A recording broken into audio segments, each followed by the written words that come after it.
আমি তো ওকে সত্যিকারে ভালোবাসছি। উনি আমাকে ব্যবহার করছে, কেন আমাকে ব্যবহার করছে? ও চাই আমি সতীনের মাঝেই আমি সংসার করে খাবো। তোমার সঙ্গে শাহিনুরের কি কোনো সম্পর্ক ছিল? সে বললো হ্যাঁ আমার সঙ্গে সম্পর্ক ছিল।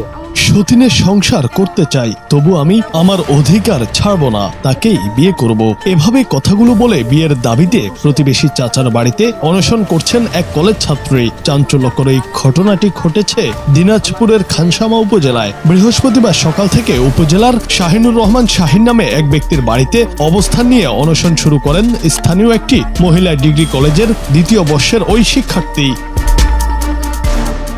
স্থানীয় সূত্রে জানা গেছে, প্রতিবেশী আবু শামার ছেলে শাহিনুর রহমান শাহিনের সঙ্গে ওই ছাত্রের দীর্ঘদিনের প্রেমের সম্পর্ক ছিল বলে দাবি তার। শাহিন নিয়মিত ওই ছাত্রের বাড়িতে যাতায়াত করতেন এবং সম্পর্কের এক পর্যায়ে বিয়ের প্রতিশ্রুতিও দেন। তবে সম্প্রতি শাহিন হঠাৎ করেই যোগাযোগ বন্ধ করে দিয়ে অন্যত্র বিয়ে করেন। এই খবর পেয়ে মানসিকভাবে ভেঙে পড়েন তিনি। হাসপাতাল থেকে চিকিৎসা শেষে সুস্থ হয়েই তিনি কোনো উপায় না পেয়ে শাহিনের বাড়িতে বিয়ের দাবিতে অনশনে বসেন।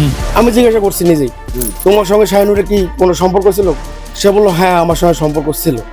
যে দোষী তাকে দোষীর মধ্যে আইনের আওতায় আনা হোক।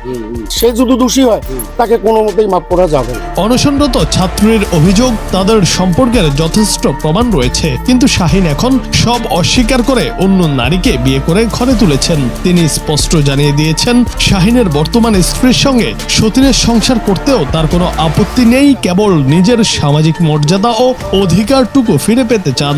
ছাত্রের বাবা ও মা একই সুরে বলছেন, শাহিন নিয়মিত তাদের বাসায় আসতেন এবং মেয়েকে বিয়ের কথা বলতেন। এমনকি বিয়ের দিন স্থানীয় মেম্বার নিষেধ করা সত্ত্বেও শাহিন জোর করে অন্যত্র বিয়ে করেছেন বলে তাদের অভিযোগ।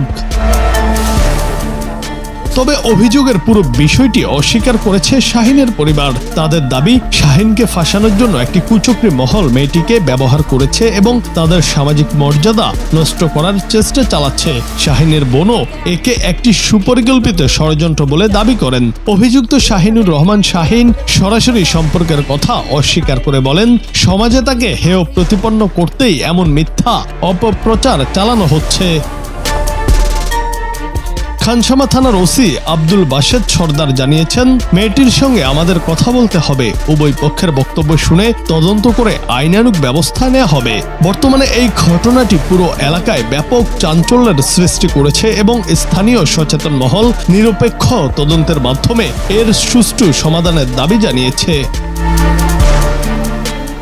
জুনায়েদ আহমেদ, বাংলা টিভি। এবং আমিও যদি দোষী হই আমাকে আইনের মধ্যে আওতায় আনা হবে।